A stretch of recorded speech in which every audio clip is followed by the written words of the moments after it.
महाशिवरात्रीच्या पवित्र दिवशी काही गोष्टी विशेष लक्षात ठेवणे अत्यंत आवश्यक असते. म्हणून या दिवसात काय करावे आणि कोणत्या गोष्टी टाळाव्यात याची थोडक्यात माहिती जाणून घेऊया. या दिवशी शक्य असल्यास ब्रह्ममुहूर्तात म्हणजे सूर्योदयाच्या सुमारे 2 तास आधी उठून प्रथम शांतपणे ध्यान करावे आणि मनात पवित्र संकल्प धारण करून आपले विचार शिवतत्वाशी एकरूप करावेत. त्यानंतर स्नान करून स्वच्छ वस्त्रे परिधान करावीत. शक्य असल्यास पांढऱ्या रंगाचे कपडे घालणे शुभ मानले जाते.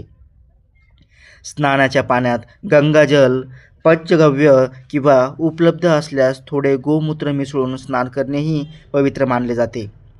या दिवशी संयम व ब्रह्मचर्य पाळणे हितकारक ठरते. उपवास करण्यापूर्वी आपल्या आरोग्याची स्थिती लक्षात घ्यावी. तब्येत ठीक नसेल तर उपवास न करता केवळ भक्तिभावाने पूजा केली तरी चालते. ओम नमः शिवाय या मंत्राचा जास्तीत जास्त जप करावा.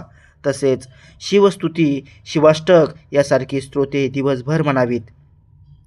बेलपत्र अर्पण करताना ते 3 दलाचे स्वच्छ आणि न फाटलेले असावे व ते उलटे अर्पण करावे. घरात किंवा मंदिरात शिवलिंगावर पाणी, कच्चे दूध यांचा अभिषेक करावा. तसेच तूप, दही, मध अर्पण करू शकता.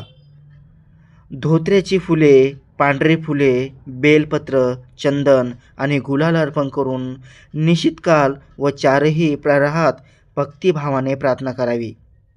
या दिवशी कवठ खाणे आणि महादेवांना अर्पण करणे शुभ मानले जाते. व्रत करताना फळे, दूध व उपवासातील पदार्थ सेवन करावेत. पूजा करताना महिलांनी डोक्यावर ओढणी किंवा पदर घ्यावा आणि पुरुषांनी टोपी किंवा रुमाल धारण करावा.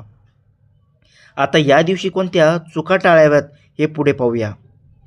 महाशिवरात्रीच्या पवित्र दिवशी काही नियम काटेकोरपणे पाळणे आवश्यक मानले जाते आणि काही गोष्टी जाणीवपूर्वक टाळणेही तितकेच महत्त्वाचे आहे. सर्वात प्रथम शिवलिंगाची पूर्ण प्रदक्षिणा कधीही करू नये. शास्त्रानुसार अर्धीच प्रदक्षिणा करून नम्रपणे परत फिरावे, कारण शिवलिंगाच्या पाठीमागील भागाला ओलांडणे योग्य मानले जात नाही. भगवान शंकरांना तुळशीपत्र अर्पण करू नये, कारण तुळस ही श्री विष्णूंना अत्यंत प्रिय मानली जाते. त्यामुळे ती शिवपूजेत वापरणे टाळावे. या दिवशी अतिशय भडक, चमकदार किंवा गडद रंगाचे कपडे घालणे टाळून साधे, स्वच्छ आणि शक्यतो पांढरे किंवा हलक्या रंगाचे वस्त्र परिधान करावे. अशा शुद्ध भावनेतूनच पूजा आधीच फलदायी होते असे मानले जाते. शिवलिंगावर सिंदूर, कुंकू किंवा हळद अर्पण करू नये. त्याऐवजी पांढरे भस्म अर्पण करणे शुभ समजले जाते. नारळ पाणी अर्पण करू नये. तसेच केतकी, चाफा, केवडा यासारखी फुले वाहणे निषिद्ध मानले गेले आहे. काही पौराणिक कथानुसार या फुलांना शिवशाप असल्याचे सांगितले जाते. लाल रंगाची फुले, विशेषतः जास्वंद टाळावीत, कारण ती इतर देवतांना प्रिय मानली जातात अशी श्रद्धा आहे. धोत्र्याशिवाय इतर काटेरी फुले अर्पण करू नयेत. बेलपत्र अर्पण करताना ते 3 दलाचे स्वच्छ आणि न तुटलेले असावे. फाटलेले किंवा 2 दलाचे पान अर्पण करणे टाळावे. उपवास करत नसाल तरी या दिवशी मांसाहार, मासे, अंडी, कांदा, लसूण याचे सेवन करू नये. तसेच तंबाखू, गुटखा किंवा मद्यपान यापासून पूर्णपणे दूर राहावे. गहू, तांदूळ, डाळी, अति तिखट, मसालेदार किंवा तेलकट पदार्थ टाळणे हितावह मानले जाते. विशेषतः जर शिवरात्र रविवारी आली असेल तर घरात मांसाहार न करणे अधिक शुभ समजले जाते.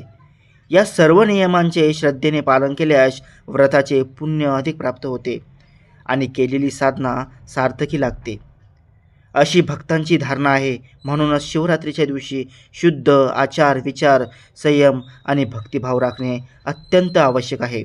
हर हर महादेव. व्हिडिओ आवडल्यास व्हिडिओला लाईक आणि इतरांना शेअर करा.